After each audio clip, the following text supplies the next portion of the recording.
Welcome to another video from me, Joachim Jere, and I just finished actually a session with a client of mine, which was really fantastic, and I had some insights which I thought would be valuable for you to hear. So, this woman has been seeing me for several sessions now. We have been working, and there have been some massive breakthroughs. However, there was an underlying uneasiness that I always kind of picked up when I was working with her. And what I realized today is that this uneasiness is an uneasiness of being with herself, which is a very common thing actually. After I've done the purposeless days, where I just was 4 days by myself, it is very challenging to just be. So today she went and she started to talk about what she did and what has happened in her life since the last session. And she was talking and she was talking and she was talking and she was talking. She was quite talking for quite a bit, where there's nothing wrong with it. What I did is I just stayed quiet. And at some point, she was like, why are you not saying much? I was like, and I stayed quiet. And she was like, I'm going to be quiet now. And then she went on again, started over again, just funny. And I was just being present with her. And eventually, she started to drop more into her body, she was really up in her head thinking and saying, and very high energy. She started to drop more into her body. And as she was starting to drop more into her body, I told her, I was like, everything there ever is right now. The future doesn't exist. The future literally does not exist. No one can show me a place where the future is. It is completely and utterly made up by our minds. The past is over. The past doesn't exist anymore. It's gone.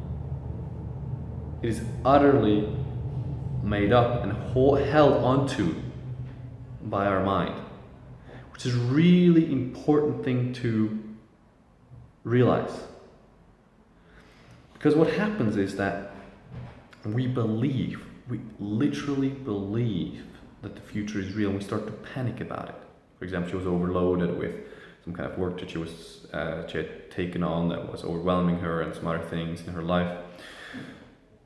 And she believed it. Just like when I get overwhelmed, when I believe that the future is real and that I have to go and do everything right now, then I get overwhelmed and I can't do anything right now, even though the future is created right now in this moment, where calmly in this present moment look at what is it that I'm going to do.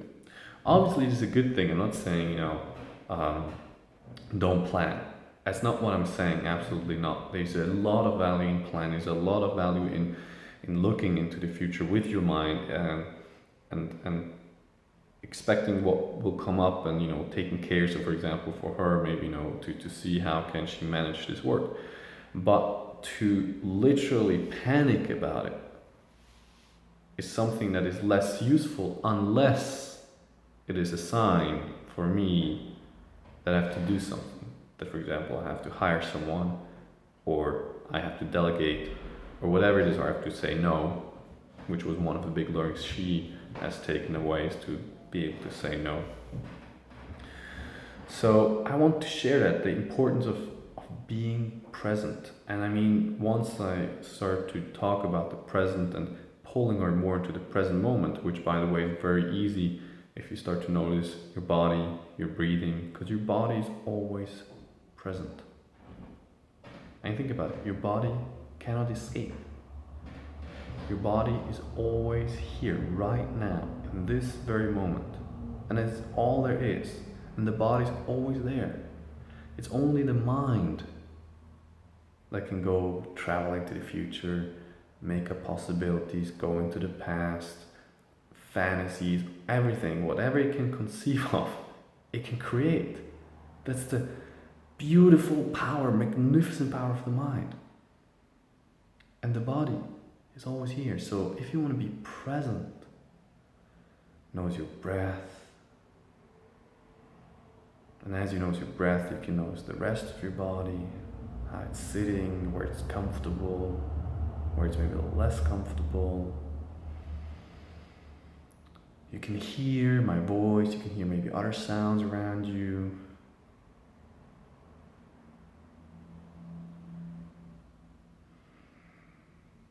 You can notice the quality of the air, if it's fresh air, if it's stinky air, if it's old air, if it's kind of neutral. You can get the taste in your mouth. What is the taste in your mouth? You can see me, maybe you can see in your peripheries, you can see other things, maybe a room. You can be aware of all of those things at the same time. Fully experiencing it through your body, that kind of feeling like, right here, right now. This is all there is. This is it. This is literally it. This is it. This is the moment that exists, only ever exists.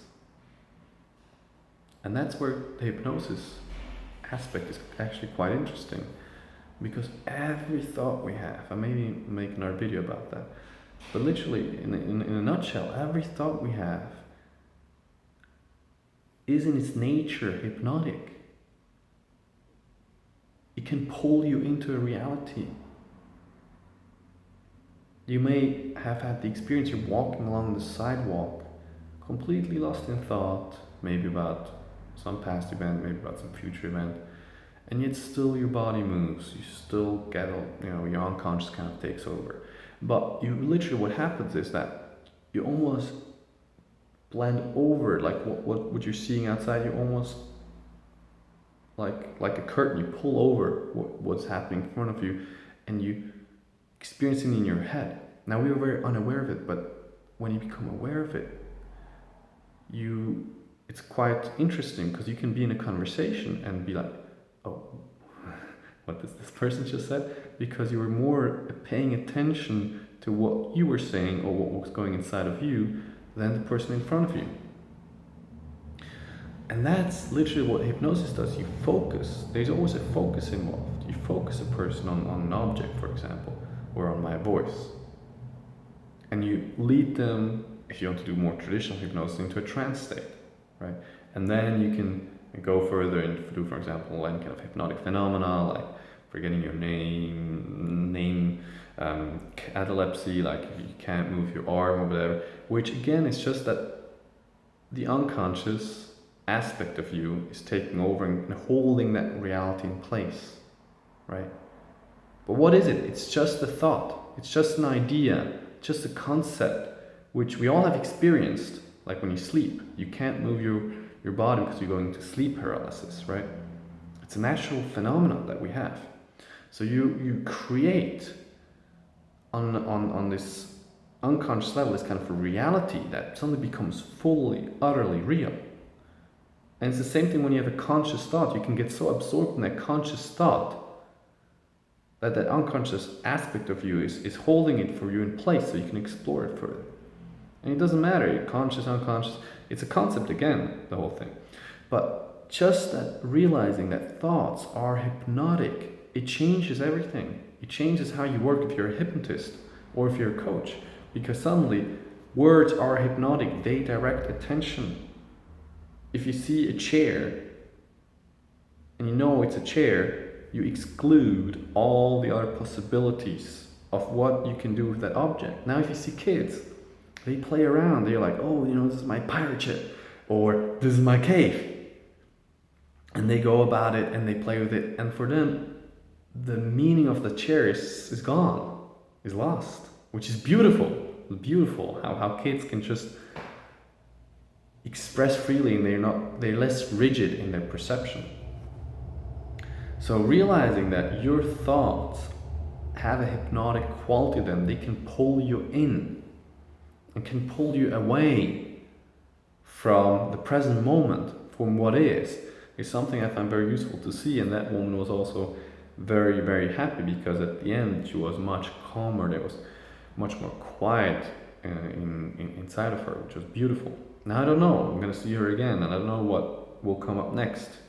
You know, the thing is that when I see her next, whatever is there in that present moment is what we're gonna work on again, because that is what is right now. So that's what we can do. So anyways, I want to share that because I feel it's a very powerful concept to be aware of as a change worker, even as a person who doesn't have anything to do with change work. I still find it something worthwhile to know, actually. So we'll see you in another video. If you like what I'm doing, you can subscribe, or you can shoot me an email at info@hypnotictransformation.com. Transformation is written like a trance, TRANCE. And I will see what your questions, maybe I reply to you or record a video or an audio, I don't know, we'll see.